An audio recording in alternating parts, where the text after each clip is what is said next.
Folks, welcome to another episode of Cover One Football Weekly, part of the Cover One Sports Network. I am one of your two hosts tonight this evening, Anthony Prohaska, joined tonight by Mr. Kendall Mursky. Russell Brown is off today, had a busy day in the world with his son, back-to-back Little Loop games today, and then he also coaches, so he's got apparently they have to talk about some of the production on the field today and go over some notes, and they take their youth football serious up there in Detroit. So Russ is off for this evening, which means you have myself and Kendall running the ship tonight here on Cover One Football Weekly. And Kendall, much like I think kind of in the similar pattern to last week in week one, things were kind of just like, okay, like you had football from like 1 to like 315, 320. And then from like 320 on, there was just a couple games that were just chaos. One of them, the Ravens and the Dolphins, which we're going to highlight. But overall, as we kind of end on week two a little bit, how do you feel based on the first couple of weeks? I feel like there's, we had like a lot of week one wonkiness, which is to be expected because, again, it's like week one and teams don't really know who they are. Some are rusty. Some didn't play in the preseason with their starters, so on and so forth. But we had that wonkiness. I feel like that similar and same level almost of wonkiness carried into week two. Just a lot of teams not showing up, teams potentially over producing over expectations, teams shutting down and shutting off, just a lot of wonkiness still in week two. Are you feeling that same kind of vibe?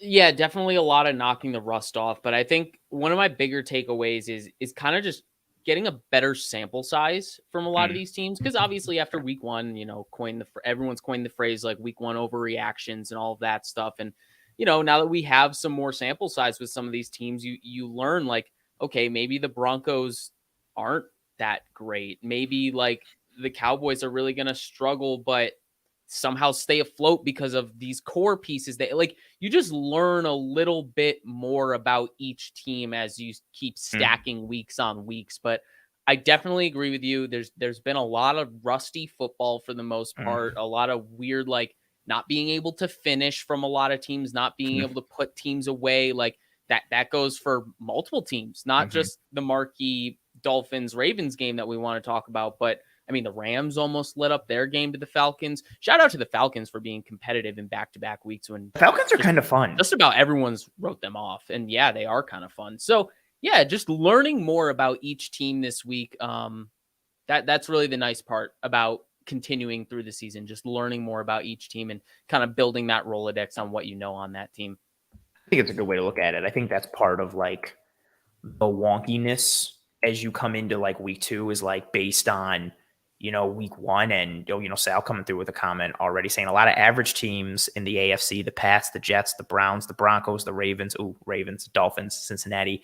Very interesting take. And I think that also goes hand in hand, with what you're saying. And I think that's, relates to my initial point as well when it comes to like the wonkiness. Like we don't have that sample size and teams don't have that sample size in and of themselves. Like they don't have, okay, who are we? Like what's working? Like no team is leaving week one being like, guys, the running game is perfect because they're going to be like, it's just one game. And that defense that one team played, we might not see that defense for the next like 3, 4, 5 weeks, or maybe that's all we're going to see. Like it's just it's a different level when you're able to put that sample size together. And it starts to remove variability, and then you're able to kind of hone in on themes and consistent trends. Right. Steve with a very interesting comment here saying week one is often a liar. Week two has me scratching my head and thinking it's the Bills, Chargers, and Chiefs by a lot of the rest of the AFC. Very interesting. Tim comes through and says the Ravens secondary, big stock down. Not sure how you don't cover Hill after he already, in all caps, burned you over the top. Good point. We're going to discuss that. Dilly Dale coming in and saying Tua passed Odell Beckham Jr. today with 2 for the touchdowns passed of 30-plus yards. Tua now has 3 in his career. That's kind of a good little segue into our first topic here. Yeah. Baltimore Ravens versus Miami Dolphins. The game of the day at this point with how it started, how it ended. I get the two teams. I think the fan bases as well, like how each fan base feels about their teams coming into this game. And Kendall, I think the conversation that we want to steer towards here in this game, you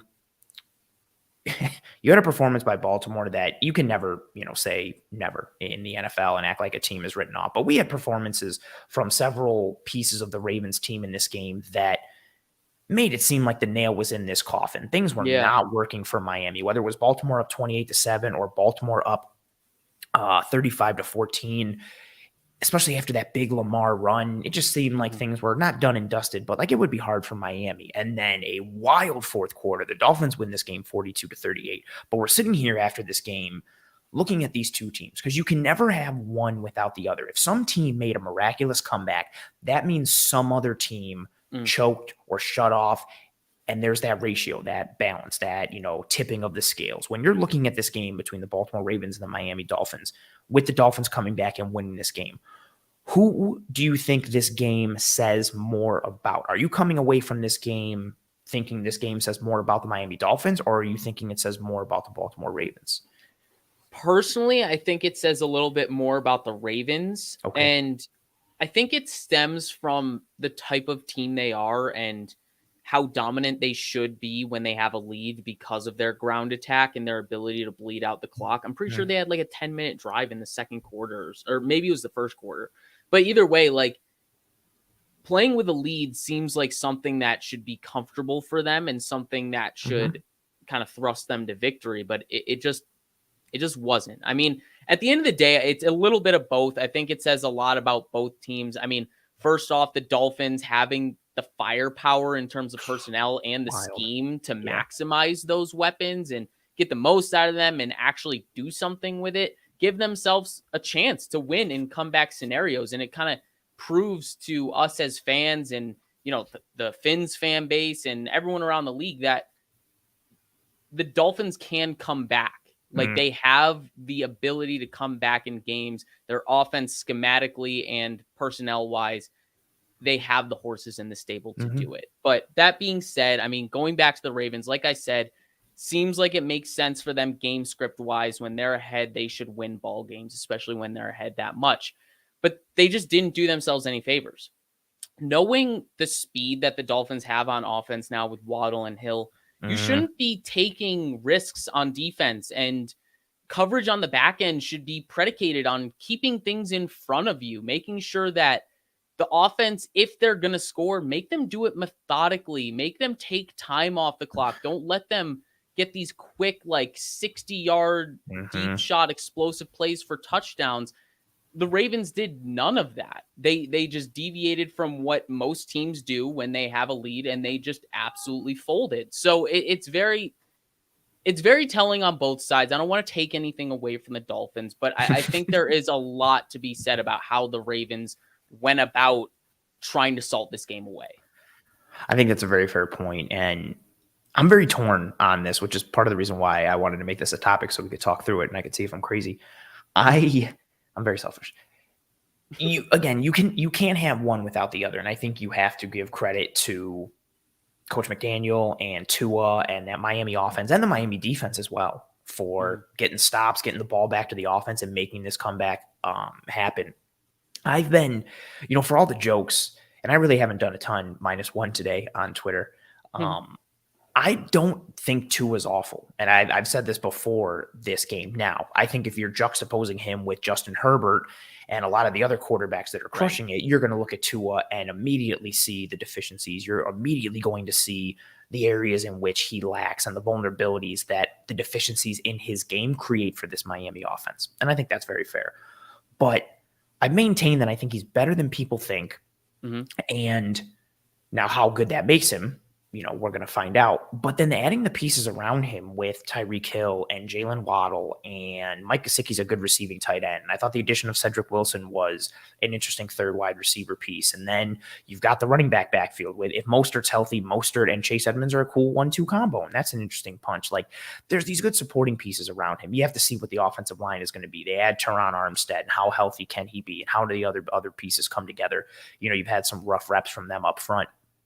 But I thought they would be a potential playoff team. I think double-digit wins was realistic for them coming into this year. So you have to give them credit for the performance they put in today. But to your point, I do think this loss says more about the Baltimore Ravens than it does the Miami Dolphins. Baltimore was up 28-7, and then 35-14. And I put this tweet out earlier because I wanted to see it. So after the Ravens went up 35-14, they went up 35-14 with 26 seconds left in the third quarter. They allowed 3 touchdowns on their next 3 defensive drives. The total time used by the Miami Dolphins on those 3 touchdown drives was 6 minutes and 5 seconds. They let the Dolphins score 3 touchdowns in 6 minutes and 5 seconds. Then their 2 offensive drives sandwiched in between those 3 Dolphins touchdowns. The total time used by the Ravens offense in those 2 drives was 4 minutes and 2 seconds. They literally left the door wide open. Like, come on, do you want to come in? And then Miami was like, sure, like we'll come in. But Baltimore left that door open. And their defense, we were talking about it offline, their defense seemed to shut off. And I think, again, it makes sense. You're up at that point. It's 35-14 with 26 seconds left in the third quarter. You've intercepted Tua twice. He's lacked arm strength on several throws. He's been late on some of his reads. You've been keeping everything in front. You've been getting some pressure. And then what happens? Lamar Jackson hits a 79-yard touchdown run, and you're thinking, this game's done. And you almost saw Baltimore shut off, again, from a mental standpoint, because – and this is where it comes in. I don't want any Dolphins fan coming in saying, of course, like, you just don't want to give credit to Tua and this and that and blah, blah, blah. And that's not the case. Tua played well. And especially from a box score perspective. But a lot of the things that were happening that allowed Miami to come back were breakdowns by Baltimore, especially in the secondary. Coverage breakdowns that weren't them just getting beat physically. It wasn't just like, well, that was a great play by Waddle, touchdown. It was them just blowing coverage, and there being wide open holes and lanes for Tua to throw to. The one we were talking about offline, Jalen Armour-Davis is just sitting there at about like 12, 13 yards and lets Tyreek Hill just completely run past him. Doesn't even backpedal, no shuffle step, nothing. Just sits, Hill blows by him, touchdown.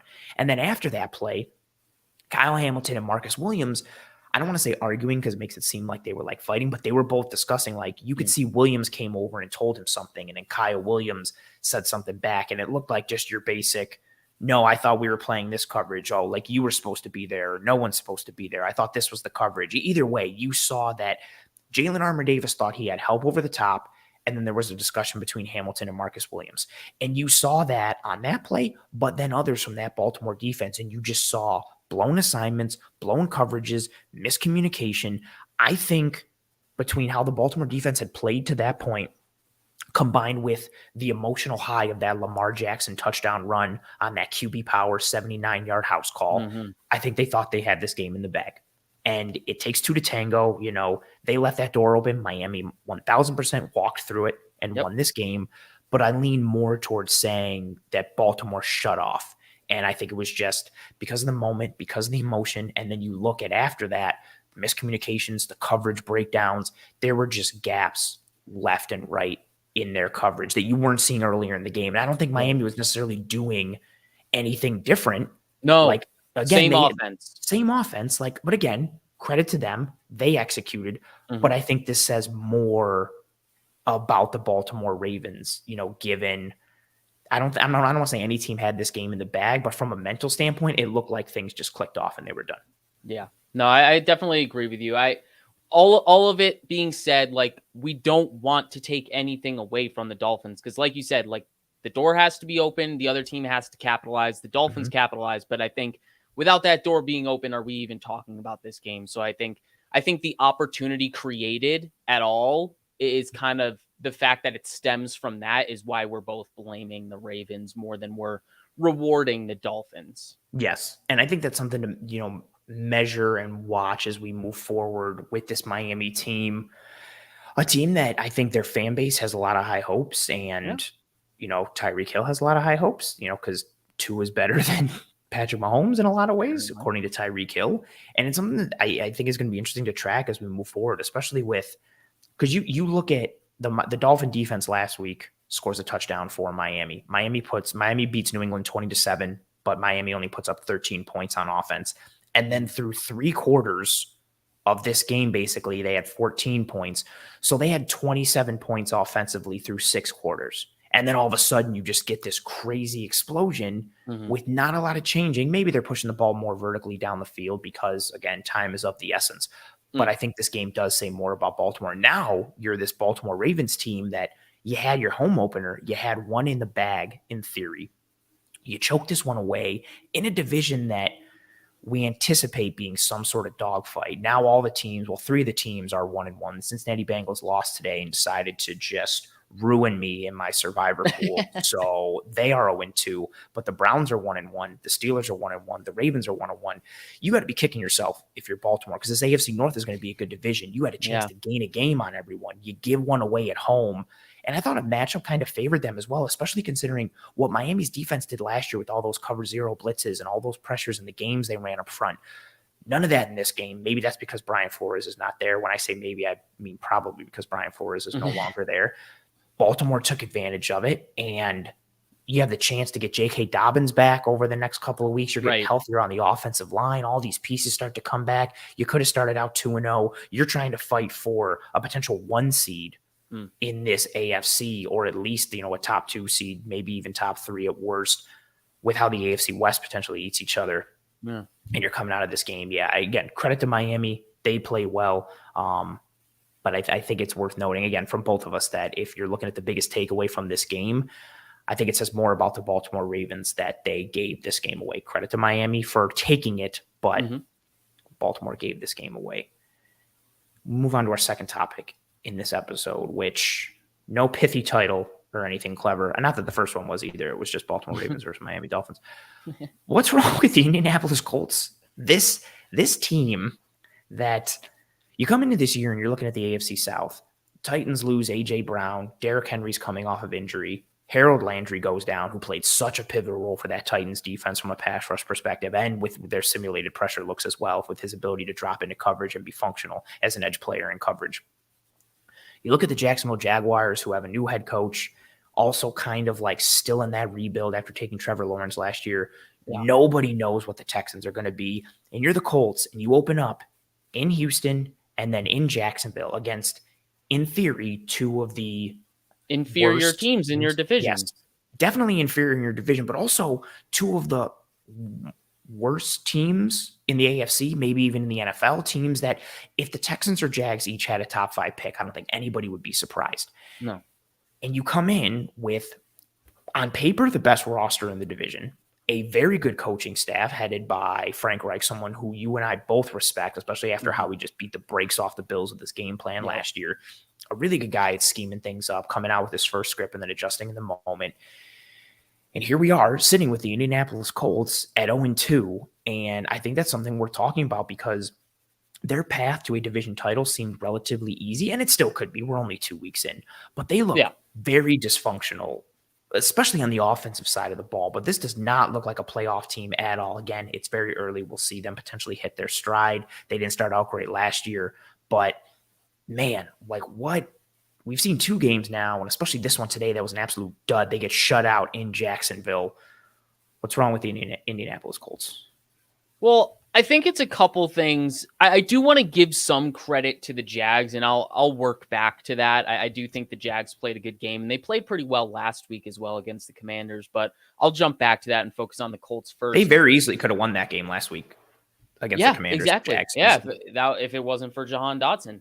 Our boy. And my other boy, Terry McLaurin. I'm sorry, I'm getting off topic. I like Washington's pieces. Continue. I do too.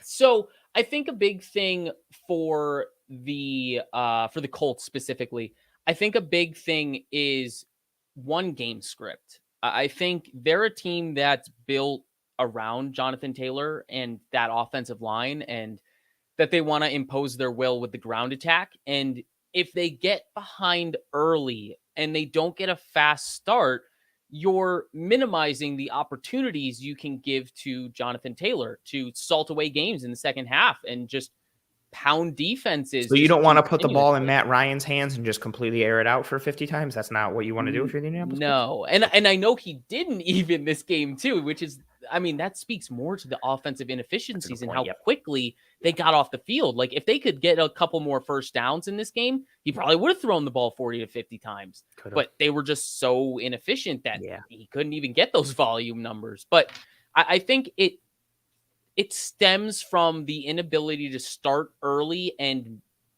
win on your terms and get to the game script you want to get to. Because I think that's how this team is going to win. That's how they won last year.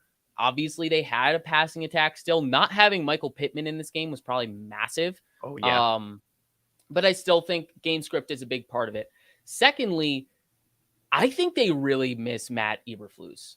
I think that's a massive loss for them this offseason. This defense still has all the pieces. Like personnel-wise, they have all the pieces. Mine is Shaq Leonard not playing in the first 2 games, which is still throwing me off. I keep wanting to say Darius, but it's not. It's Shaquille now, so Shaq Leonard. It gets me. It gets me every time. But yeah, like the pieces are still there. You are right. Leonard is not playing. You add Stephon Gilmore.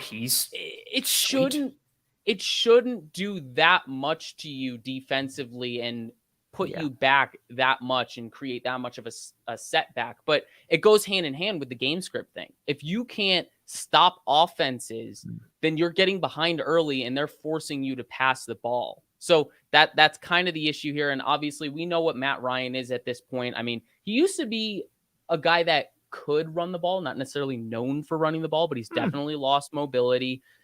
He is kind of that cement feet in the pocket kind of guy. Like you get pressure on him, he doesn't evade it often. So which should be okay because you have a really good offensive line that's having protection issues now, which is also a problem.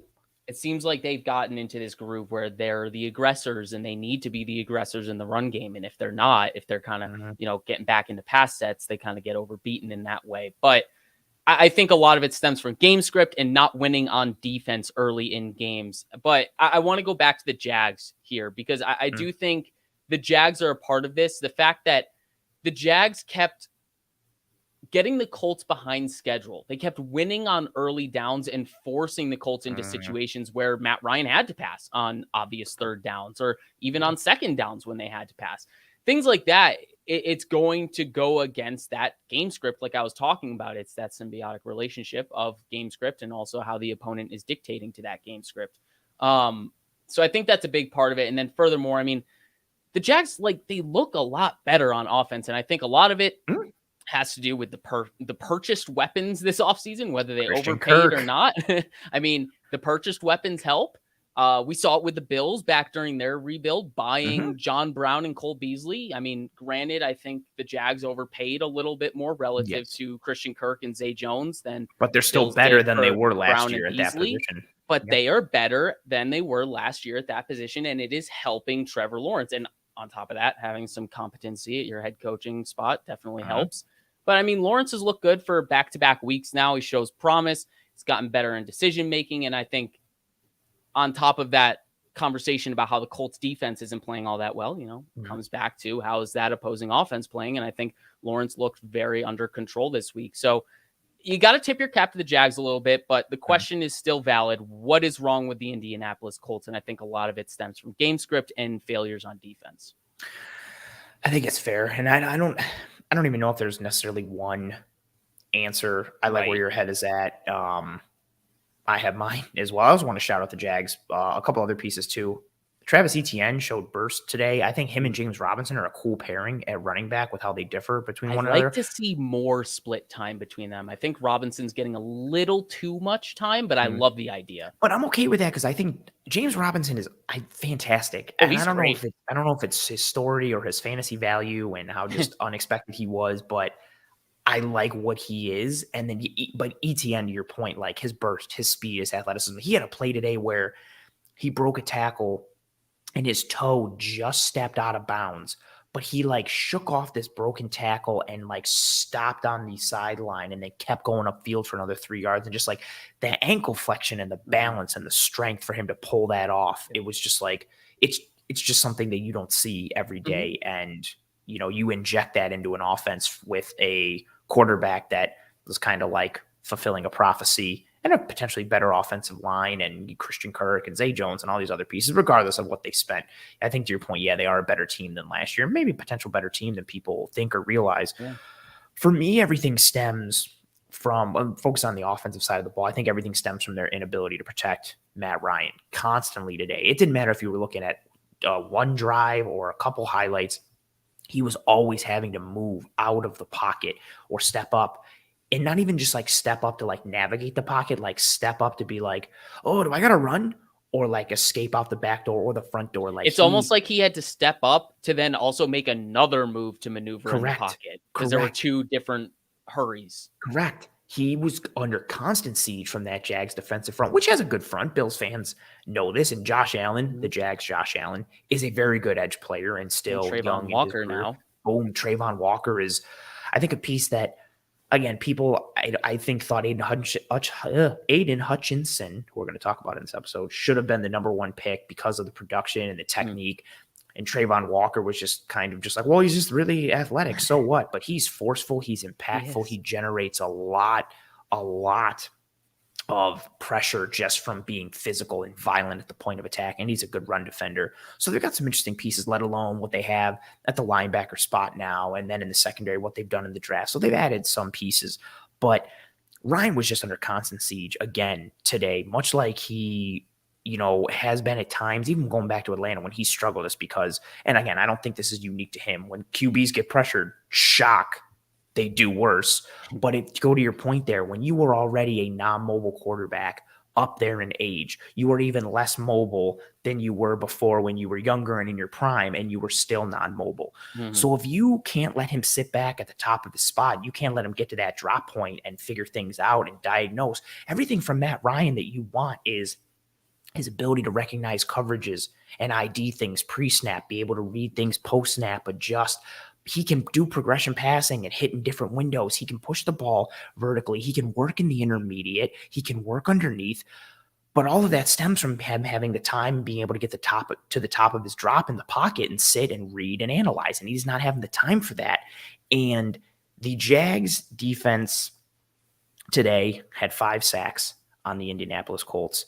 And if you look at the initial, so these are just the first half drives for the Indianapolis Colts. 7 plays, 35 yards, interception. 3 and out, 5 yards. 3 and out, -6 yards. 3 and out, 4 yards. 5 plays, 20 yards, punt. Those are their first half possessions against the Jacksonville Jaguars. They go into half down 17-0. Then they come out in the second quarter and they go 5 plays, 21 yards, and they punt again.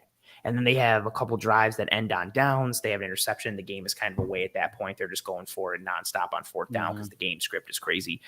But I think it stems from their protection. I reached out to Rashad McGinnis, who used to host a Colts podcast, and now he is a writer for Stampede Blue at SB Nation. And he and I are pretty cool. And I DM'd him during the game, and I was like, yo, question for you. Like, what's wrong with the Colts so far structurally? And he said, yeah, the highest paid offensive line is not playing well at all. Matt Ryan is forcing throws under pressure into tight windows because receivers can't generate separation. Timing is getting disrupted because teams are getting physical at the line of scrimmage. And Ryan, again, being under pressure, quote, it's a mess, bro. So that's a deadly combo, right? Like if you are getting pressure and your receivers can't separate, what do you do if you're a quarterback? Oh, you know what you do if you're a quarterback? You use your legs and you escape and you try and create some explosives. Guess what? Matt Ryan can't do that. So exactly to your point, you have to stay on schedule. You have to stay ahead of the sticks, and you have to stay in 3rd and manageable or 3rd and situations that are not predictable. So that way you can keep working in Jonathan Taylor. You can keep working in Nyheim Hines. The Colts are getting pushed out of their game script and out of their comfort zone. I think today also, not to give him a pass, but Pittman being out, the injuries that they've had at receiver, the injury to Shaquille Leonard, he's a game changer for that defense. I think we could also be sitting here, to your Eberflus point, we could sit here being like, I wonder, is it an Eberflus thing, or do we look at the other side and we say maybe this defense isn't that good without Shaquille Leonard because he's an eraser and a Band-Aid for so many of their problems. But Gus Bradley's an experienced DC. You bring in Stephon Gilmore. You still have Buckner up front. Like, we like Kwity Paye, and they've got Kenny Moore is one of the best nickel corners in football. You got Julian Blackman back there at safety, who's a young emerging safety. Like, you've got workable pieces with a veteran coaching staff. The D hasn't played great, but I think it's been okay enough. This offense underperformed last week, underperformed again this week. And I mean, again, if they underperformed last week and they didn't have Michael Pittman, what's going to happen when they don't have Michael Pittman? They're getting pushed into these predictable scenarios. And again, to Rashad's point, that offensive line that has one of the best centers in the league in Ryan Kelly, and Quentin Nelson is arguably the best lineman in all of football, probably the best guard in all of football, or at worst, like top 2 or top 3 at worst. The other pieces are still good besides that. We focus on Kelly and focus on Nelson because they're so good. They have a really good offensive line.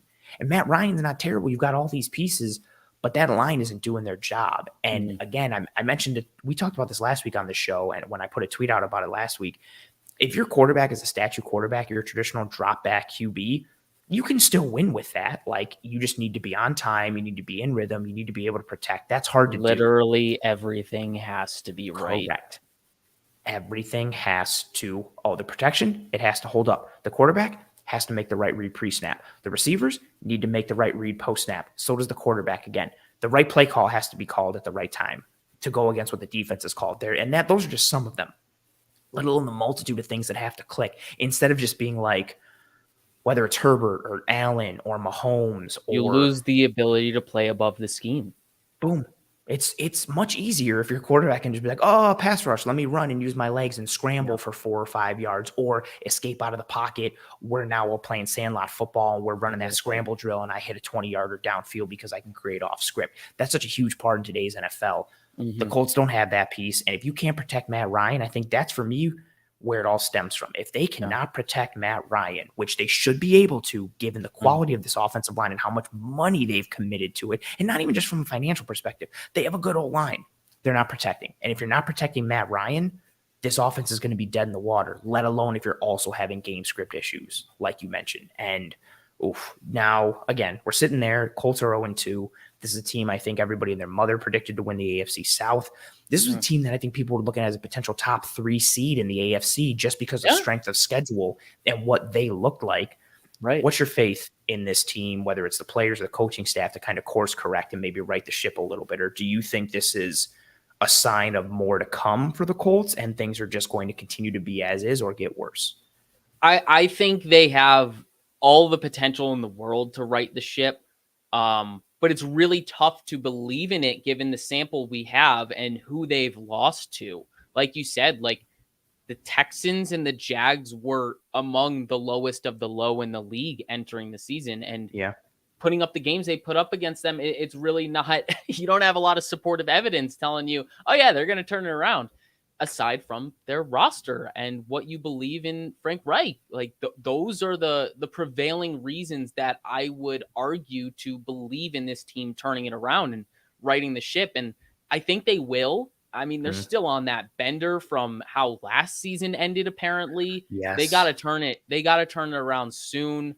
I mean, dropping games in division to teams you should beat early in the season is never good. We saw it last year with the Bills, and that was more about in conference than in division. In division hurts a lot more. So I think they got to do it quick. I don't know when it's going to be. I think the Leonard thing is huge, dependent on when they get him back. And like you said, having him Band-Aid some of these problems could be absolutely massive. I believe in them because of Reich and the personnel.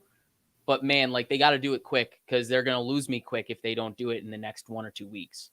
The divisional losses is a big piece too. Like, not only are you 0-2, you're 0-2 in your division. And so you only got 4 division games left. Like, best case scenario, you win them all and you go 4-2 in your division. Like, is that something that hinders you from winning that division? Like, are you looking at a tiebreaker scenario with the Titans and then they went 5-1, or they also went 4-2, but they win the tiebreaker because they swept the Jags and you're out? Like, all these scenarios that what a weird division that's going to be if the Bills win against the Titans and the Jags are sitting atop that division. At 1-1, man, it could be very interesting. Very and weird. And especially when you're looking at this Colts schedule going forward next week, because we're really going to find out these next couple of weeks. Next week, they're home against the Chiefs. The week after, that'll be tough. Yes, that's going to be tough. The week after, they're home against the Titans. Then at Denver, home versus Jacksonville, and at the Titans again. So you have 3 more division games in the next 1, 2, 3, 4, 5 weeks. We could find out by week 7, realistically, whether or not the Colts have a chance to win this division. Like, realistically. And to be fair, like even if they put up a fight against the Chiefs and lose, like it would still be encouraging to probably the fan base and even me as someone who believes in them. Like, it's not all necessarily about victories, but like you said, having 3 more division opponents, if they get to week 7 and they're 3-2 in their division, that's a big dub. 1,000%. And if I don't know, they've played the Chiefs tough before. Maybe Yeah. they get a victory against Kansas City, and we're sitting here going, man, maybe the Colts are, and then they're going to get smashed the next week. They'll beat the Chiefs and then get smashed by the Titans, who they've always struggled with under Frank Reich. Like, we're going to find out over these next couple weeks. Not a great start. You can still, again, for any team, whether you're 1-1, 2-0, 0-2, 1-1, whatever, with tiebreaker scenarios. Right. Because that's the point with the Colts too. Like, the Colts are sitting there at 1-1. Like, there's still a lot of season left to determine who these teams are going to be, but not a very auspicious start for the Indianapolis Colts, and a schedule that, and right now, I think most people were thinking, well, they're 2-0, and then they play the Chiefs, and we're going to see what happens. And now they're 0-2 with almost like 1-1. I'm sorry, 1-1. Correct. We're sitting there almost like from an emotional standpoint. Yeah. Next week is almost like a must win and or a must good performance. Like, you cannot come out and get thrashed by the Chiefs. You cannot have happen to you what happened to the Arizona Cardinals in week 1 against the Chiefs. You cannot go out and give up 40 and lose by 15. You got to put up a fight. And if you lose at the end, cool, moral victory. Things maybe come together. Maybe Shaquille Leonard comes back next week or the week after. You can kind of find something to fight for, but not a good start for a team that I think a lot of us thought were just going to steamroll this division and go into the playoffs, but not great for them. Something that is great, the Detroit Lions rebuild. I shouldn't say great, but encouraging and good. Yeah. Week 1 last week, they lose a close one, 38-35 to the Eagles, in a fashion that I think has been pretty symbolic of the Lions under Dan Campbell. Like, no matter who the opponent, they just seem to always be in the game. They grind, they fight, they battle, they claw. A lot of it, I think, was at first kind of like hokey and jokey, and the proverbial team that plays for like the tough-minded coach. And Dan Campbell's out there talking about biting kneecaps, and they're a good story. And it was like, oh, look how much they battle, but it's a real piece. Like, the Lions, even if they're going to lose and they're outgunned, they are going to fight you until like their last breath. They make me think of the you probably never seen them, but Monty Python, for anybody who the chat knows. And there's like the skit where the 2 knights are battling, and the one knight gets both of his arms cut off, and he's like, no, it's a flesh wound, it's fine, like, I'll keep fighting. The other knight's like, both of your arms are gone, you can't do anything. And so he cuts off both his legs. He's like, I'll bite your legs off. He's like, you can't do anything, you have no arms and no legs, like, this is done. That's the Lions. Like, no matter what, they're going out, not in a comedic scenario, they're going out fighting no matter what. And today, maybe Washington isn't the ideal team to be able to plant your flag and be like, boom, we've arrived, we beat this team. I guess it depends on what you view, Washington as, but a tough performance against the Eagles last week that was symbolic of how they played last year, especially down the stretch. They get a win today against Washington when Washington was coming back a little bit, and Detroit just kept making plays. But the thing we want to hone in on is this rebuild for Detroit that is really focused on the trenches, the offensive line and the defensive line, and what they've done. Jared Goff, in theory, is not their quarterback of the future.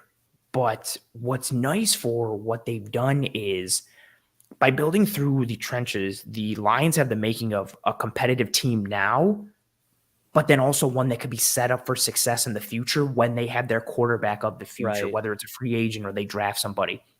It feels like teams often get ahead of themselves in their rebuilds. You get the quarterback and then you just load up on weapons, but then there's no protection. Or you load up on offense and you have a horrible defense, and your QB gets their hand forced in games, and you're constantly playing from behind. You're playing in bad like games. Bengals or the Cardinals. Rough. And they have talented quarterbacks and they have talented pieces, but then they're surrounded by nothing.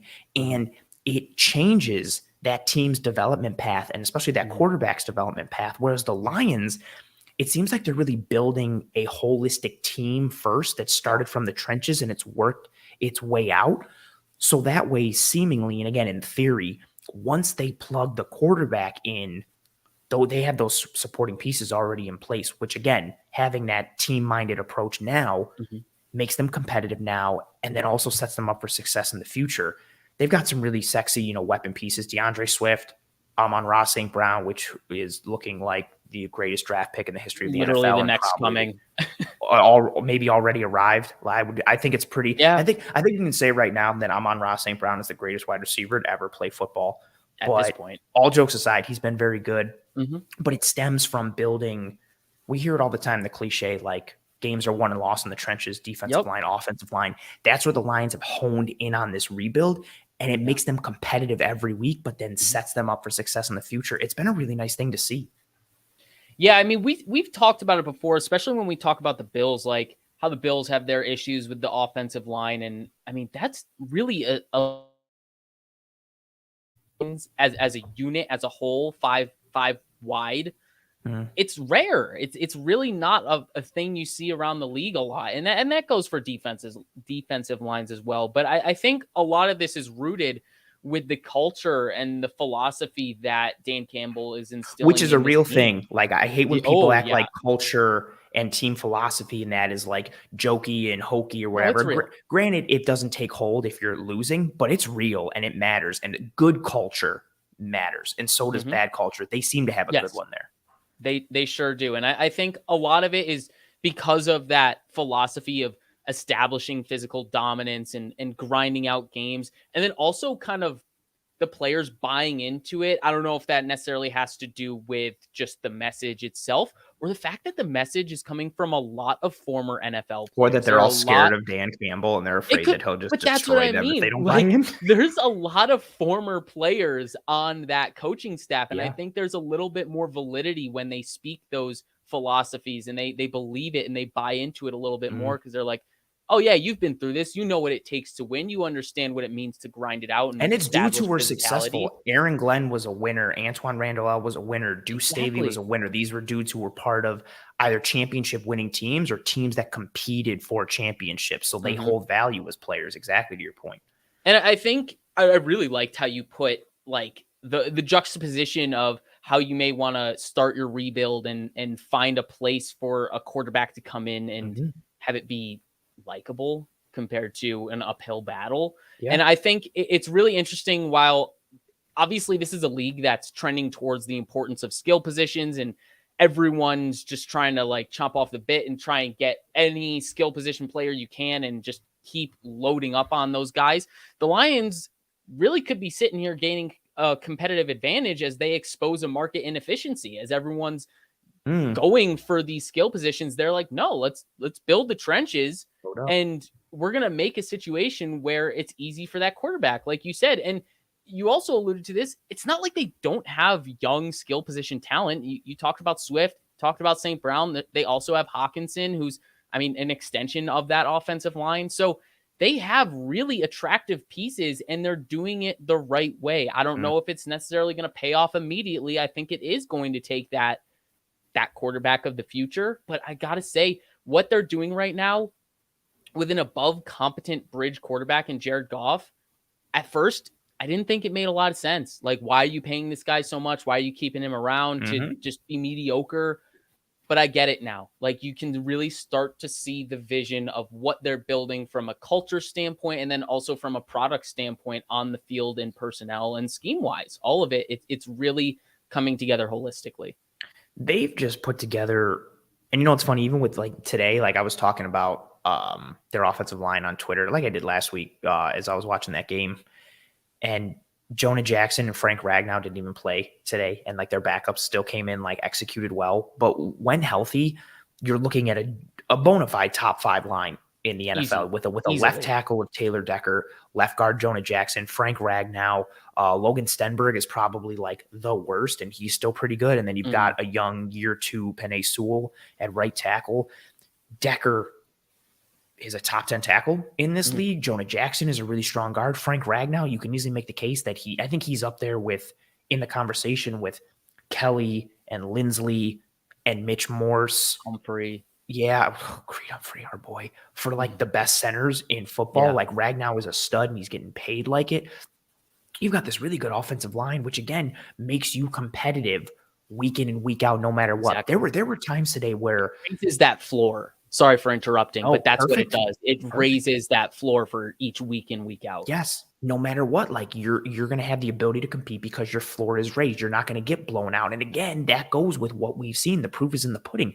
You don't really see the Lions come out and just get thrashed and absolutely worked, despite the fact that in certain areas they are talent deficient. Yeah. And that they are in year 2 of this rebuild. But this offensive line gives you two things. It gives you the ability to run the football, which simplifies things for your offense. But then they're also able to protect. There were times that Jared Goff today and last week against the Lions was just sitting back there with time, oodles and oodles of time. Imagine if they get a quarterback who can also create plays off script, or who's maybe a little more mobile and you have more of a dual threat piece back there, or like who has a bigger arm and they can now push the ball downfield and attack vertically with play action based off the success they have with the run.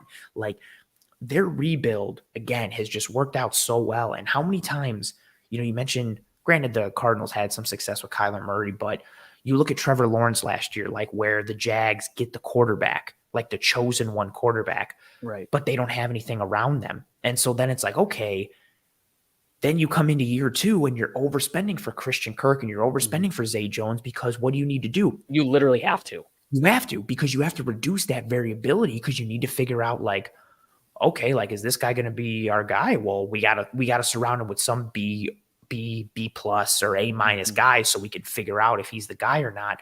But it stunts the growth. It changes that development path. It starts to heat up your time that you have to let this quarterback grow and develop. And instead, again, if the Lions can get, and this is no disrespect or knock on Jared Goff, I just think we know what he is. If you can get a quarterback into this offense with that offensive line and Amon-Ra St. Brown, they signed somebody to raise the floor at receiver with DJ Chark. Cool. Nice piece. You've got Swift and you've got Williams in the backfield to go with that offensive line. I don't want to say it's plug and play, but because they've raised that floor, I should say, the offensive line is still going to get better. They haven't hit their ceiling. St. Brown hasn't hit his ceiling. Neither has DeAndre Swift. And this offense already has a good baseline because of the offensive line and those two weapons. Now, if you add that quarterback who has a higher ceiling, the whole offense, their ceiling goes up, and it goes up even more for St. Brown and Swift as well. And then we look at the defensive side. Aiden Hutchinson falls into their lap at number 2. 3 sacks today. He had a monstrous day. But it's him. It's the pick of Alim McNeil last year, I would say we both really liked him last year. I like Michael Brockers. I like Charles Harris in that non-number 1 guy kind of role. Like, they're nasty. I'm going to say all these things that describes like what Dan Campbell wants. Like, they're nasty, they're physical, they're violent, they grind, relentless, scrappy, all that stuff. If you are the spiker in a 2-man game, you're just trying to take someone's head off. Like, that's it. Like, you're literally just trying to road grade a path for the looper. You don't want to play against a team like that always fights and always battles no matter what. And now, again, look at that, right? So we talk about these trenches. Offensive side of the ball, already genuine studs. Ragnow and Decker are studs. Sewell is borderline getting there. Yeah, growing every day. Yes, and with what his ceiling is stud. Aiden Hutchinson, stud, like as blue chip of a prospect as you can have from a motor perspective, a mental perspective, a technique perspective. He's going to get better. And then you have other supporting pieces on that defensive line. If Okuda can get back to what he potentially could have been as he starts to get healthier, Malcolm Rodriguez is a fun piece. Maybe he continues to grow. But it all starts, like we're talking about, with those trenches. They are built on the offensive line and defensive line. Everything else can grow from there. They have a solid foundation, and now it's just plugging and placing. When you have good bones for the house, it's much easier to just be like, oh, let's put in some nice windows or some nice curtains. But either way, we have a great foundation. We have a great roof. The house is insulated. It's energy efficient. The finishes will come after we've already built that solid core for the house, and that's what the Lions have. And again, we both said it. I think it's something that should be commended, how they've done this rebuild in somewhat backwards fashion that we've seen from other teams, where other teams, it's like, nope, let's get the quarterback and go from there. They were like, no, we're just going to build a really good team on both sides of the ball and then plug in the QB, and we see what happens. Come for the tree, stay for Anthony's metaphors. That's what I always say. I will say, though, the Lions may mess around and be a little bit too competitive this year. and miss out on Bryce Young or CJ Stroud. See, I now think that's that like a serious, scary problem because obviously it goes against everything that they're building in terms of the culture. You don't want to tank. You lose no. all validity and And credibility that's from what why you built. And that's why you get Jared Goff, Right. because you can spend all that money and waste it because you're not being competitive now. And then Mhm. when you're ready to be competitive, he's gone. His money's off the books and you And you invest. But the spend problem is, everywhere else. yes, but the problem is, oh man, and that works out even perfect. If they get a good young QB on that rookie deal and they're spending in other places and things align, that screams Super Bowl. That's what teams want to do now. That's Yup. the Mahomes model. That's that early Eagles model. That's the Buffalo Bills model. That's what you Right. want to be and where you want to live. But yeah, like, maybe they shouldn't have gotten DJ Chark. Maybe they shouldn't have gotten Goff. Like, because again, because you want to raise the floor to be competitive Yeah. and establish the culture. And allow people to develop and stuff like Yes, that. Yeah. because you want, St. Brown, for as Mhm. good as he is, him progressing and developing is also tied because he gets to work with an experienced veteran quarterback in Jared Exactly. Goff, who knows what he's doing. You don't want to hinder the growth of him and Swift and this offensive line, but also you don't want to win too much now. So if they can, this rebuild could be something special if they continue to like lose by like 3 to 5 points every week. And it's just like they're on the cusp, and then they get Bryce Young or they get Stroud, or maybe they like haul from BYU and that lines up in the second round or late Right. first or something. If they're in a position to get a quarterback while remaining competitive, we could be talking about this rebuild 2-3 years down the road as being Mhm. the new model for what teams do. And I think that's why we're talking about it. Like coming out of week 2, I don't know how many shows are talking about the Lions being 1-1. It's a bigger picture thing. If the Lions, Yeah. who are already seemingly doing this thing right, if it works out, this is what is football? It's a copycat league. Mhm. That's why we're seeing too high coverages and light boxes now and so on and so forth. Just like we saw all these teams trying to do cover 3 with the Legion of Boom Seattle defense. If this is how this rebuild works like it's meant to, you're going to see teams copy this model. And you'll see teams also, maybe we're already seeing a little bit. How many times in this past draft would we have seen teams reach for Malik Willis in the first round Mm. or Desmond Ritter in the early second? Yeah, seriously. All we saw was picking in the first, and then it was slow on quarterbacks. Granted, it was a weak class, but you are still Yes. right. Granted, times are different. Christian Ponder went like 12th. Jake Locker went 10th. Like, teams reach for EJ Manuel. Teams reach all the time Yeah. for QBs. Maybe this turns that dial even more and swings the pendulum to that side, and teams start to change how they build based off of, hey, that worked out for that team. Let's do that. A lot of potential ramifications. So Yeah. very interested in seeing what happens with these Detroit Lions. And we move on as I change the banner here to a more somber story today. Trey Lance goes down for the San Francisco 49ers with a pretty gruesome injury. I looked away the last injury I saw with my eyes, I saw Joe Theismann's leg break when I was little in a video, and it traumatized me. The last one I've seen after that was Willis McGahee's knee in the national championship against Ohio State. I hate watching injuries like that. So I didn't see it. I heard it was terrible. He fractured his ankle. I heard some very bad things in terms of how he was caught and what it looked like, so on and so forth. His season looks to be done, which is very unfortunate for him, although maybe he'll have some more time to make it rain in the club like he was doing last week after the loss. I take that back. That's mean. That's pouring salt on the wound, and that's kicking somebody when they're down. I shouldn't do that. I apologize for that. I know Trey watches this show, so forgive me. I'm sorry, Trey. That's fair. But Trey Lance goes down. 49ers win today, a pretty good fashion beating against the Seattle Seahawks, a convincing win. I guess it's good that the Niners kept Jimmy Garoppolo. Now they have a quarterback that's taken them to the Super Bowl and the NFC Championship and has playoff experience and can win in this scheme with Kyle Shanahan. Just what a crazy turn of events. I also want to note something too. Did you see when Jimmy Garoppolo scored that touchdown today on the QB sneak? Yes. Did you see how excited the offensive line was for him? They congratulated him with, it just seemed like something more than just like, good for you, and we're trying to rally around you. I think this line and this team maybe prefers Jimmy Garoppolo to Trey Lance. I also go back to a quote. It was Trent Williams after they lost to the Rams. And they asked Trent Williams how he was feeling after losing in the NFC Championship to the Rams. You know what Trent Williams said? He said, I feel bad for Jimmy. And he talked about how hard Jimmy Garoppolo works and grinds and how he gets talked about in the media, but how hard he works and how good of a player he is. It's very interesting to see how much they rallied behind Jimmy. Maybe they potentially preferred him all along. I don't want to put that narrative out there, but nonetheless, we have a team that went to the NFC Championship last year, should have gone to the Super Bowl if Jaquiski Tartt comes down with that interception. I'm going to continue to say that until my dying breath. Lose in week 1 to the Bears in a monsoon. Can't put that on Trey Lance at all. We talked about it last week. What do you even take from that game? But now the Niners stomp the Seahawks at home. That defense gets a little healthier. They put in a good defensive performance. Jimmy Garoppolo is back in the saddle. What does this injury mean?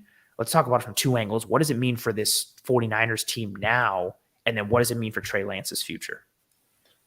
I don't think it says much about Trey Lance's future. I think, obviously... What if the Niners go to the NFC Championship again? Or if they go to the Super Bowl or they win it? Sunk cost fallacy. So you just go with Lance again I think that's kind of where it stems from with like the Trent Williams thing too. I think it goes back to the idea that I think a lot of these guys understand the business. They understand what Jimmy G is, and they understand that the coaching staff and the front office invested in Trey Lance, and that you at some point you have to start this guy and see what he is. You can't just sit on this investment that you put into Trey Lance. And I think they all understood that and kind of had to compartmentalize their feelings and their loyalty and belief in Jimmy G. And I think that's kind of what it came down to. And that's probably some of the emotions that you saw today when he scored that touchdown that you were alluding to. So I think, I don't think this completely writes off Trey Lance. It's very unfortunate. It stunts his development. It doesn't allow him to play with this roster that is really legit. You know, it's a clear setback. But I mean, for me personally, I know there's a lot of people saying like, oh, he's already a bust, but like you can't take much away from that week 1 game. There wasn't much from this game either, and especially in terms of sample size. But I just think, which is even worse for the 49ers, because if something does happen and Jimmy G does good this year, then because Trey's sample size is so small, you're coming into the exact same scenario last year, and you're just like, oh, like you don't even have anything to really. It's not like this happened in it's not like this happened in week 9 and you were 4-5 and he was floundering and the defense was carrying him. You know nothing. It's Jon Snow Game of Thrones scenario. Exactly. So I think, I mean, obviously the decision wasn't theirs to make to begin with. Obviously there was an injury that happened. And I mean, for my money, the ramifications of this, the 49ers just got a higher floor at quarterback, more dependability and consistency. They know what they're going to get. They may lowers your ceiling, but he raises your floor. You're not going to have that downfield explosive aspect that Lance brought, but you're going to get running stuff. Like you might lose some stuff schematically, take some plays out of the playbook now because Jimmy G's the quarterback, but you can kind of get back to everything that you did last year, get back to that game managing lifestyle, and know that he's going to run the offense systematically, methodically, and more or less how Kyle Shanahan wants it run, but maybe not optimized to the point that Shanahan wants it. And I think that's why they picked Lance going into this year. Ultimately, I mean, with the amount that an athletic quarterback like Trey Lance runs, and then on top of that, like being a young quarterback and knowing how their internal clock can sometimes be fast and they run a little bit more, it was really smart to hang on to Jimmy and not just try to get some draft capital out of it. Like there's a clear insurance plan. There's clear continuity and chemistry with the team. So it was really smart to hang on to him. Obviously hindsight 2020, but I mean, it really makes a lot of sense. But Shanahan talked about it though. Like what he said it before, and he answered the same way after they didn't deal him. He said, we think Jimmy's a good quarterback. We're not going to trade him for nothing. And so they kept him. They know his worth. They know his worth. And maybe from a financial perspective or from a culture perspective, like for the people who wanted to go and be like, well, how is Trey supposed to really take over this team knowing that Jimmy's sitting there as the number 2? Again, hindsight is 2020, but there's also something to be said for not trading someone for peanuts just to get rid of them. Like if you have a quarterback who, think of like they won today, but I think the Cowboys would like to have Jimmy G. I Right, think right. the Panthers would like to have Jimmy G. Like maybe these teams who weren't offering anything and the Niners are sitting there going, no, like we're not going to give this guy away for anything. And now they're sitting in the catbird seat because they need him. But I think it goes back to exactly what we said, knowing someone's worth and you just don't give someone away. Yeah. Very unfortunate, especially for anyone rooting for Trey Lance himself, Trey Lance's family. Really unfortunate. Clear setback here, sets him back a year. But I mean, there's still belief here because he's got loads of potential. He's in a great system with Kyle Shanahan. That's probably going to get the most out of him out of any other offense in the league. So hopefully, speedy recovery, speedy rehab, and we get to see him prove something next year. Yeah, I also feel bad too because you're looking at I know one of the knocks on him coming out was because he was undefeated in college and won so much. Like he never really experienced adversity and you never got to see like what he looks like going up against, certain challenges and obstacles. And now he's got a real big one, like not a great start to his career on the field and then suffers a gruesome injury. We'll see what happens. I think it's a very interesting note for the future of this franchise, but also again, now schematically, this team looked to try and get more downfield, more explosive, more vertical, which makes sense with Debo and Ayuk and Danny Gray, and Kittle's not even playing, but he offers you some of that from the tight end position. And now it's like, well, they have to revert back to what they were last year. And it was like, okay, well, they went to the NFC Championship. So what does that mean for them? Which is very interesting and intriguing from, our perspective. But again, that sucks for Trey Lance. And seriously, yeah, I feel really terrible for him. And now we move on to our last segment, which is always a fun one. Player of the day, rookie of the day, drive of the day. Kendall, what do you got for your player of the day? Spoiler, I cheated for mine and I picked two, but I'm interested to see your player of the day you picked two? Yeah, I picked two. Did you pick Lamar and Tua? Oh, no, I did not. Okay, well, I picked Lamar. I mean, borderline spotless game, 21 for 29, super efficient. Obviously, that's the big thing. Rashad Bateman touchdown helps. That Rashad Bateman touchdown was beautiful, but he had the ball placement from Lamar to allow him to catch it and run in stride. Yep. I love that pick by you. Sorry, I got excited and I cut you off. I apologize. But I think in the midst of all that comeback, what's lost in this game is Lamar's performance. He played really well. Like outside of those last couple of drives, I'm pretty sure he had a perfect passer rating going into those last few drives.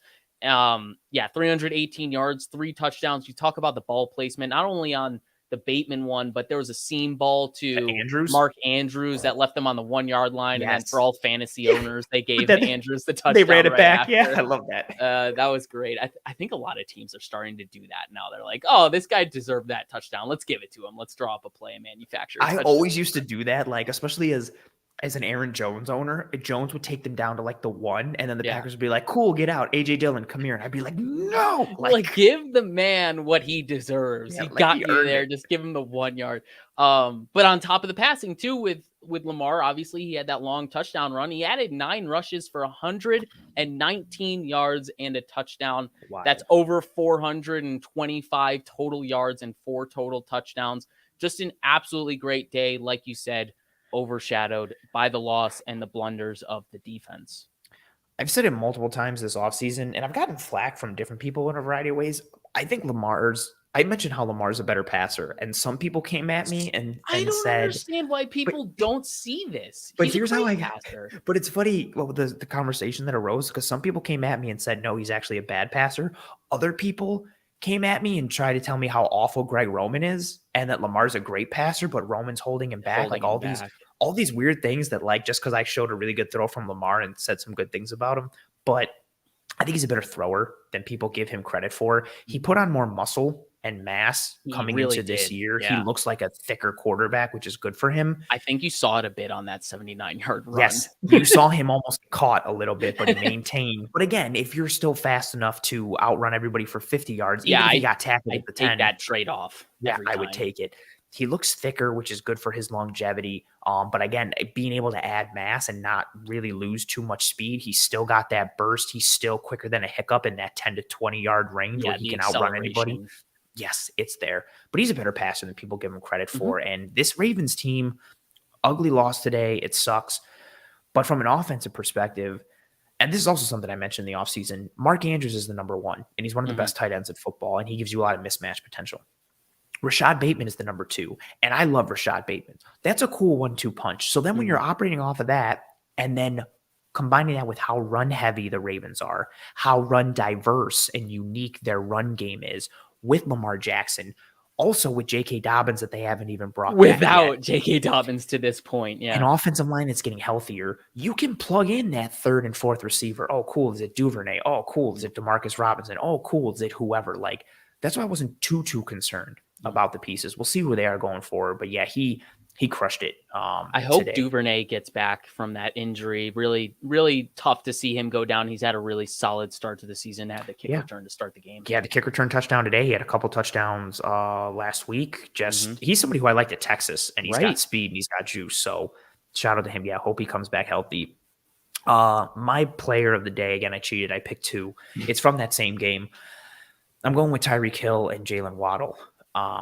I think this makes sense. I don't think this is a lot of cheating. I think they shared a lot of that player of the day in a lot of ways. I appreciate that. I'm going to pull up. I have some of the notes in front of me, but I also tweeted it just because it was something just like hit so hard. Tua went 36 of 50 for 469 yards and 6 touchdowns today. Okay, so good box day from Tua. Sure.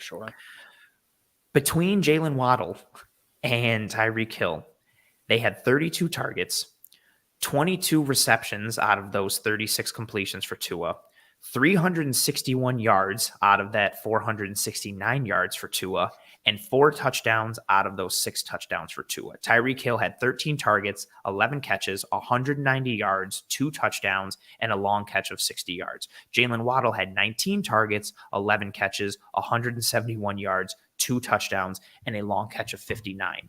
This was part of the reason of why I wasn't knocking Tua too much. I wasn't knocking Tua much this offseason. I can't believe I missed the opportunity for that joke and had to backtrack. I'm so disappointed in myself. And I don't mean this to be a knock towards Tua. Just get the ball to Waddle and Hill. Yeah. That's it. They're electric. They're fast. They're agile. They're stronger than they look. They're able to break some tackles in addition to having the shake and the elusiveness in space. Like, even if you just underhand pitch it, just get them the ball. That's it. He got some deep shots today. Again, I think a lot of the deep shots were a function of the Ravens defense just blowing coverage time and time again. But when you have the ability to make life that easy for a quarterback where you can just hit someone on a 5-yard drag and they can turn that into 10 yards or 50 yards, which we saw happen a lot, that's a huge piece. And I don't want to take away from Miami's performance today, and I don't want to take away from Tua's performance today, but I think the performance of Waddle and Hill should overshadow what Tua did, because I think Waddle, even though Tua's on the graphic and he had a wild day, if you take away Hill and Waddle, I don't think Tua can put up those numbers. But if you put Hill and Waddle with another quarterback, which we know for Hill, I think they could put up those same numbers with another quarterback and another scheme. They uplift that whole offense because of their skill set and because of their traits. Part of the reason why I didn't want to knock Miami too much this offseason, in addition to some other things, they just balled out today. I think they each had the top 2 fantasy wide receiver performances as well. Like, how often do you see that? And it wasn't because like it was a down week. I think Hill put up like 42 fantasy points and Waddle was right behind him. You don't see that a lot from NFL offenses. And so that's why I picked them both. You know, Hill and Waddle just absolutely crushed it today with their performances, and we're part of the reason why Lamar was overshadowed. So we interacted a little bit on that one. Rookie of the day. I'm very excited for this one, but I'll let you go first. Who do you got for rookie of the day? I kind of hope we get some differentiation, but I don't think we will. I went with Garrett Wilson. My runner-up was Aiden Hutchinson. I mean, he absolutely balled out. Literally 6 tackles, 3 sacks. 3 sacks in 1 half. Yes.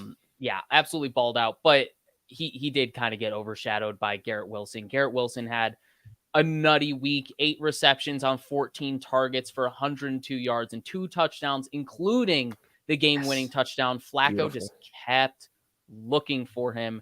And I saw your tweet. Yes, Joe Flacco is elite. That's right. I didn't mean to rhyme that. You did. Well played. I wish you did mean to rhyme that. Shouldn't have said anything. I'm disappointed that you didn't mean it on purpose. Wilson really, I mean, we were both high on him this draft season. He was my wide receiver 1 coming into this draft. I mean, he showcased that release package, the crisp route running. You saw it on, I mean, the game-winning touchdown, just knowing not to make it a really nuanced route and just get behind the linebacker and get the bender, get open in the window, just get open quick. Got to get open for your guy quickly. And then on the fade route, getting nuanced with it, jabbing and shimmying to the inside and then just breaking it back out for the fade and then just wide open, created so much separation. It similar to last week with Jahan Dotson. I call Jahan Dotson Garrett Wilson light during draft season. They're both very similar in what they have strengths in, and those strengths translate to the next level so smoothly, and it's so sustainable to translate to the next level. Just the ability to release off the line of scrimmage, the ability to be versatile in your alignment, and then just the ability after the catch. And that's much more so with Garrett Wilson. We saw that a little bit more last week than this week, but he's kind of has those jitterbug qualities. He really knows how to make people miss in a phone booth or in space. He's a very versatile playmaker. I think that's the best way to put it. He is a playmaker at the position, and he will only grow. And hopefully he can grow with Zach Wilson, because I think you're only scratching the surface right now with what you're seeing with him, with Flacco throwing him the football. Is a very encouraging sign for a rookie wide receiver that when a veteran backup quarterback is running the offense, you are their guy. It was just like it, especially on that last drive. Flacco was going to two people. He was going to Conklin and he was going to Garrett Wilson. And then if you look in the grand scheme of the game, also, Wilson missed some time during this game because he got popped on the sideline and left for a little bit, but came back. I thought he was going to be out. He landed right on his back. Especially after Sauce Gardner went out the drive before their defense. I was like, oh, the Jets are – and I really wanted the Jets to win this game. I won't pull any punches. I am rooting for everyone against the Cleveland Browns, especially after what some of their fans pulled today. I don't like to get personal or emotional with stuff, but I just think horrible. So I'll always root against the Browns. So I was going hard for the Jets today. Garrett Wilson, 14 targets. Conklin was second on the team with 9, but again, a lot of them were on those last couple or that last drive specifically. He had 8 catches for 102 yards, like you mentioned. Conklin was second on the team with 6 catches for 40 yards in terms of receptions. Corey Davis was second on the team in terms of yards with 83, but he had 66 of them on that one play, on that drive before the game winner. You mentioned the numbers, which were impressive, but again, I think it was more about how he was winning. Like we talked about, the release package, the suddenness, winning in the slot, winning on the boundary, winning in the red zone, winning in the intermediate, winning underneath, a variety. I also put one out, a tweet that I found earlier in the first half. He runs a little slant and go from the slot in the red zone around like the 10-yard line. He's wide open in the middle, but Flacco needed to lean him towards the middle of the field goal post. Instead, he put it more back towards like the left upright. And so Wilson beats his man inside, but then has to try and jump back and one-handed. I didn't see that play. Was that so? It was breaking more towards the middle, like a seam rather than a fade towards the boundary. He's getting behind the middle linebacker and in between the split safeties in the red zone. And Flacco puts it. Check my Twitter, you'll see it. It's not even a plug, you'll see it. But it was a great route. Fakes out the linebacker. It's beautiful. Flacco misses him. You were seeing that consistently from Garrett Wilson, how he was winning. And again, he was my rookie of the day, not just because of the stats, but like what you alluded to as well. He was my wide receiver 1 coming out because of the suddenness, the decisiveness in his routes, the release package, how he could win the catches. He cooked Martin Emerson on that first touchdown. I felt bad for Emerson. Emerson just set him up inside, got outside, made it an easy throw. He's winning. We've talked about it with the Bills with Khalil Shakir, who we saw on tape for Boise State with Khalil Shakir is what we've seen in the NFL in limited sample size. Garrett Wilson now in back-to-back weeks, especially this one, you are seeing the Garrett Wilson from Ohio State play like Garrett Wilson from Ohio State in the NFL, which is tremendously encouraging. And again, the Jets come back, they win this game. And I think from the non-on-the-field perspective, although it is tied down the field, when you have a veteran quarterback, they're trying to simplify things for themselves. He went in and you could tell that he was just like, wherever Garrett Wilson is, that's where I'm going, time and time again. Big shout out. I got to say, these rookie wide receivers, they're really showing out early. Drake London played well again. Our boy Dotson played well again. I mean, he did. Dotson had a real nice touchdown again. One inside, inside release in the slot on the red zone, and then went up. Pointed it too. Shocking. Play big at the catch point, like we talked about on film all off season. Yeah, now I'm concerned about his size. He won't make it in the NFL. No, playing big at the catch point, having great route running and the best hands in your draft class and speed isn't something that translates. You don't get pettiness from us a lot, but sometimes it comes out, especially with prospect talk. You'll only get pettiness from me when somebody chirps at me about stuff because I keep all receipts for everyone, myself included. I'm very hard on myself, so I'm gonna be hard on someone else if you chirp at me and come at me. So it is what it is. But again, that's a bigger conversation, as we've talked about in the grand scheme of things. A lot of kids are playing or trying to play wide receiver. You're getting your best athletes now who are trying to play wide receiver at 8, 9, 10, 11 years old. The coaching is starting to expand in those areas. So you have a lot of kids, whether it's elite camps or all the competition that they have and the opportunities they have, you have like some pro-ready receivers coming into colleges like freshman and sophomore, let alone what they get from the top-level universities and even some of the middling and lower-tier universities as well. The wide receiver talent is growing in the NFL, and a position that used to be hard to crack into as a rookie is now, I don't want to say it's becoming normal, but it's becoming more common that you're seeing standout performances from rookie wide receivers at a position that, what Jamar Chase and Justin Jefferson, they're still outliers. Still anomaly. Yes, but you didn't really see rookies crush it at any level, let alone having weeks like Garrett Wilson did. So very encouraging to see that from him. And now we go to the drive of the day. Several candidates for this one. What do you got for drive of the day? I went with the Dolphins game-winning drive. I flirted with the Jets one, but I felt like the Dolphins game-winning drive was a little bit better. 6 plays for 68 yards. It took just over 2 minutes, and they had to have it. They absolutely had to have it when they had it, and they only left 19 seconds on the clock after that touchdown. I thought that was a big part of it too. Good point. Well-orchestrated drive by McDaniel, obviously led by Tua with a lot of RPO slant reads as per usual with Tua. But he put the ball specifically on this drive. I don't want to say this for a game-wide scope, but on this drive, Tua put the ball only where his guy or no one could get it. He did that exclusively on that drive and very, very well on that last drive. And then obviously was helped out by that really clutch 28-yard run from Chase Edmonds to set up the game-winning touchdown to Waddle. That was a massive run to get them inside the 5, I want to say. I could be wrong on that, but either way, they were definitely inside the 10. Cool with it. Yeah. No, it definitely got them in. Definitely the low red zone. I'm pretty sure inside. He could have housed it. Actually, it was close. If I was Baltimore, I would have let him house it. Them. Yes. Yep. And we saw that happen to the Browns. Well, it's funny. Didn't necessarily let them have the touchdown, but Chubb had to have it. Yeah. But that was my game-winning drive. I thought it was just a little bit more nuanced in how it was orchestrated, and then the execution of it. I just thought it was a little bit more crisp than the Jets game-winning drive. I liked how they went through it and how the playmakers made plays. I went with the Jets. 1, because I figured you were going to go with Miami, so that we would have some diversity. But 2, just because of how it paired together. So Cleveland, Nick Chubb scores a touchdown. Cleveland goes up 30-17 with 1 minute and 55 seconds left in the fourth quarter. So the 2-minute warning is gone. You lose that benefit. And Cleveland goes up by 2 scores. And it's not a touchdown and a field goal. It's 2 touchdowns. But Cleveland misses the extra point, so it stays 30-17. Jets get the ball. So I'm combining all this in kind of like one.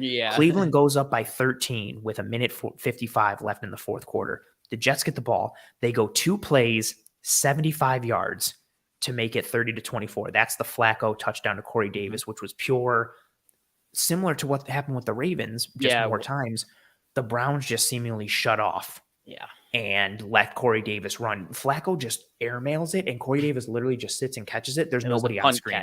It was. Nobody's around him. And you could tell Flacco threw it like that. Like he was like, I just need to chuck it down there, and it's a touchdown. He did. Then the Jets get the onside kick. It goes right at him. Great onside kick.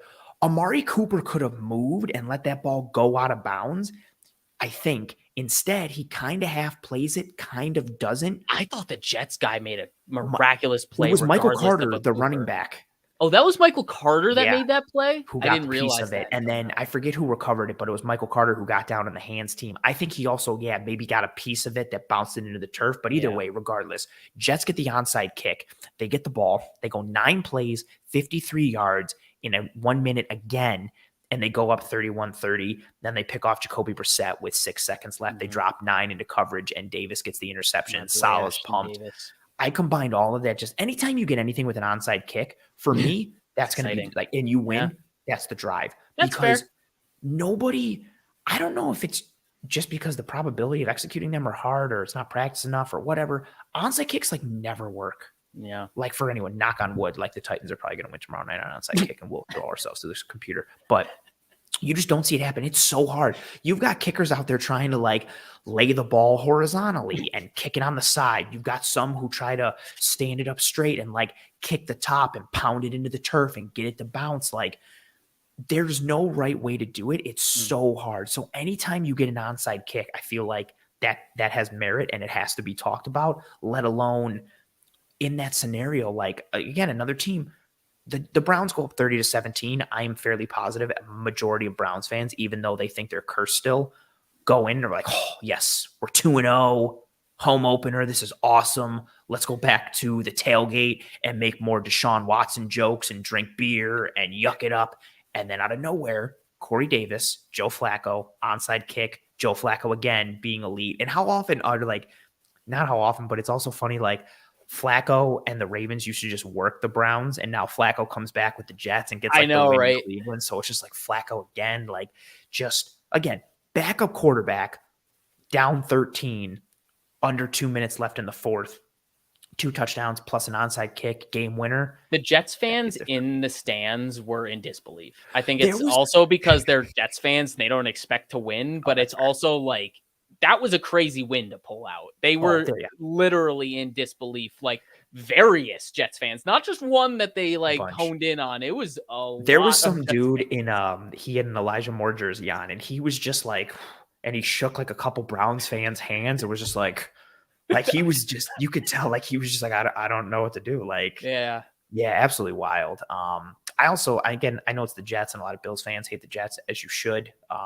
But I really like Robert Saleh, and I like several of the players they have, including Sauce and Garrett Wilson and Breece Hall and Elijah Vera Tucker. Definitely happy for them to get that win. I think that was big for their program and what they're trying to build there. I think it's a big foundational stone, especially in a week where Robert Saleh talks to the media and tells everybody that he's keeping receipts for all the people that are doubting the Jets and talking smack. You could see the emotion from him that entire he game. Was shoulder bumping. He was shoulder bumping Davis when he came off the field with that pick. He was into it. You saw him.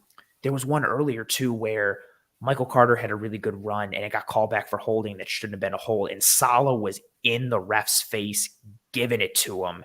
And like I mean, coaches are coaches. They're going to be intense. He's an intense guy anyway, but you could tell there was a little something added for this game. Like he wanted it. He felt that. Yeah. But yeah, good for Saleh. Good for this Jets team. And this is awesome. Kelly had Marino, and now Allen has Flacco. That's the comment of the day. That is absolutely fantastic. For those of you who joined us on this episode of Cover One Football Weekly, and you're still here live, we appreciate you joining us live. We appreciate the questions, comments, thoughts, concerns, everything in the live chat. If you're still here live, please drop a like on this video. It goes a long way towards helping us to track and trend in front of more eyes and ears. Also, subscribe to Cover One Football Weekly here on YouTube. If you are on any one of the podcasting apps or platforms, that's cool. We appreciate your listen, your download. Please rate and review, and also subscribe to Cover One Football Weekly while you're there on those podcasting apps and platforms. If you were watching later on YouTube, that's cool too. Drop a like here on this video. I hate shilling out for those kind of things, but genuinely likes, especially on YouTube, and then ratings and reviews on the podcasting apps and platforms go a long way towards helping us to track and trend in front of more eyes and ears. And then with the subscriptions as well, again, it goes a very, very, very long way. We appreciate you all for joining us on this episode, whether you joined us live, watch later, listen later, whatever have you. We're excited to continue to do. Oh, that's kind of awesome from Steve. Steve said you guys do a great job. Thank you. Thank you for being here, Steve. I really appreciate that. That's nice. I'm going to keep talking about it, until it becomes more normal. We are, a brand that are known for covering the Buffalo Bills very in depth. And now we're trying to take that in-depth coverage and football analysis and film analysis and advanced metrics and all of it and blend it together and apply it league-wide to the NFL. So we're very excited for this venture into uncharted waters. And uncharted territories as we try to plant more flags. So we appreciate all the support that we get in every single way, shape, and form. So for myself, Anthony Prohaska, and for my partner tonight in this episode, Mr. Kendall Mirsky, this has been another episode of Cover One Football Weekly. We hope you and your family and friends and loved ones are all doing well and staying safe. Take care of one another, be kind to one another, and we will see you again next week, live Sunday, 7:15 p.m. Eastern, for another episode of Cover One Football Weekly.